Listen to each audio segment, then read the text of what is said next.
এক স্থান থেকে অন্য স্থান বাড়াচ্ছ মাল দীর্ঘ পথ অতিক্রম করে বলে তাদের না ঘুমিয়ে গাড়ি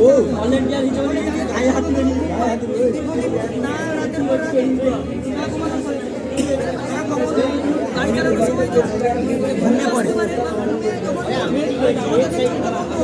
বন্ধুদের সাথে এই বাজারটা টিকে করে চলতে থাকে, চলতে থাকার সাথে যে চাকাটা অটোমেটিক্যালি মানে বন্ধ হবে। চোখ বন্ধ হলে যদি গাড়ি চলন্ত হয় তাহলে তো অ্যাক্সিডেন্ট হতে পারে। চোখটা যখনই বন্ধ হবে বাজার এই হবে গাড়ি বন্ধ হবে। গাড়ি চলছে এটা কি হচ্ছে? সে ঘুমিয়ে পড়েছে, গাড়িটি বন্ধ হয়ে গেল। চশমাটা পরা থাকবে না। গাড়িতে সামনে ছোট সেন্সার ছোট বড় সেন্সার এটা হবে, এটা বুঝে